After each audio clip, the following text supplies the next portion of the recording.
राम राम जी, जय श्री राम।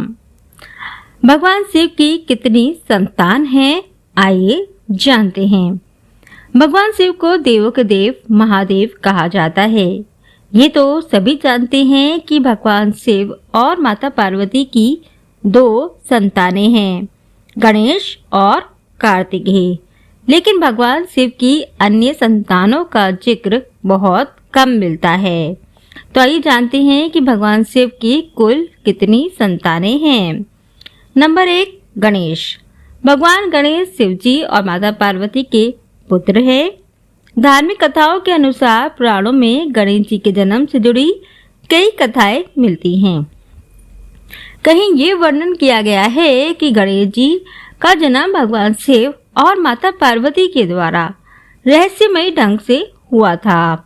तो किसी कथा में कहा गया है कि माता पार्वती के शरीर से उतरे मैल से गणेश जी का जन्म हुआ था।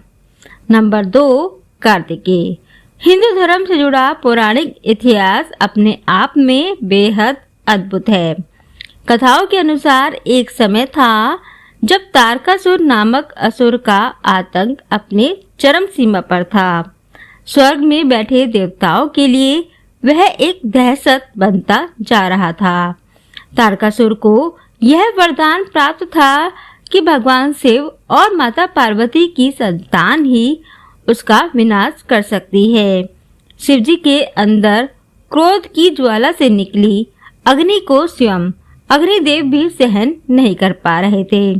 इसीलिए गंगा जी इस अग्नि को सरवन झील तक ले गई, जहाँ 6 मुख वाले बच्चे ने जन्म लिया। माता पार्वती ने इन 6 सिरों को जोड़कर एक सिर में परिवर्तित किया। इन्हें 6 अप्सराओं ने पाला, इसीलिए इनका नाम कार्तिकेय पड़ा। कार्तिकेय ने आगे चलकर देवताओं की सेना का नेतृत्व कर तारकासुर का अंत किया था। नंबर 3, अशोक सुंदरी। पद्म पुराण में भी शिव जी की पुत्री अशोक सुंदरी का जिक्र किया गया है।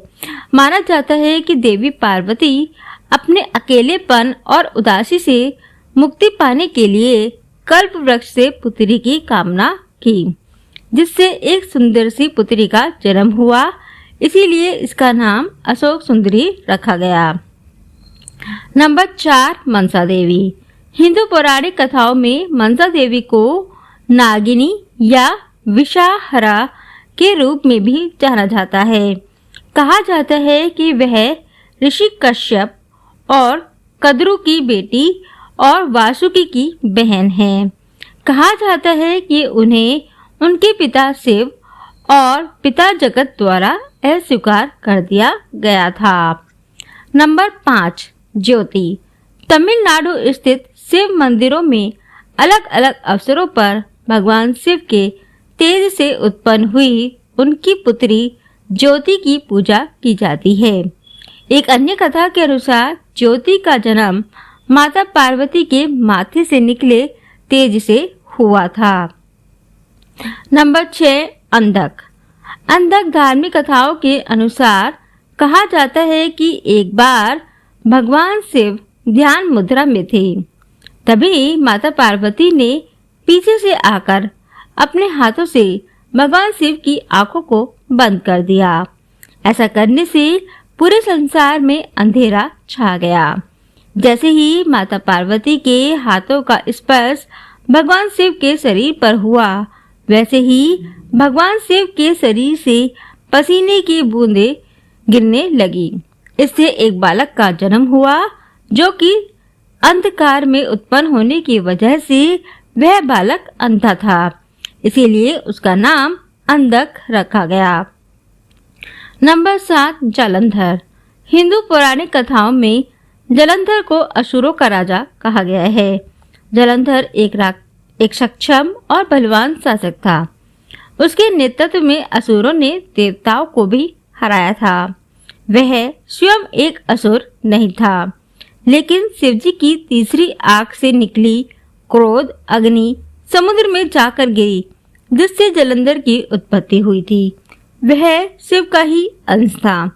पद्म पुराण के अनुसार जालंधर शहर का नाम उसके नाम पर ही रखा गया है। नंबर 8 अयप्पा। अयप्पा भगवान शिव और भगवान विष्णु जी के मोहिनी रूप की संतान है। जब असुर राजा महिषासुर को छल से मारा था, तब देवताओं से बदला लेने के लिए उसकी बहन महिषी ने घोर तपस्या की और ब्रह्मा जी को प्रसन्न कर अजयता का वरदान मांगा। लेकिन ब्रह्मा जी ने कहा कि यह संभव नहीं है। इसीलिए महिषी ने योजना बनाई और वरदान मांगा कि वह सिर्फ शिव और विष्णु जी की संतान उसे मार सकती है। दोनों पुरुष हैं और किसी को भी जन्म देने की कोई संभावना नहीं है। देवताओं ने शिव और विष्णु जी को इस तबाही से बचाने के लिए प्रत्यारोपित किया और विष्णु जी ने समस्या का एक समाधान पाया। इस प्रकार भगवान विष्णु जी के मोहिनी रूप का भगवान शिव से मिलन हुआ और अयप्पा का जन्म हुआ, जिसने बाद में महिषी का अंत कर दिया। तो ये थी 8 भगवान शिव जी की संतानें। ये जानकारी आपको कैसी लगी नीचे कमेंट बॉक्स में लिखकर अवश्य बताएं। हर हर महादेव।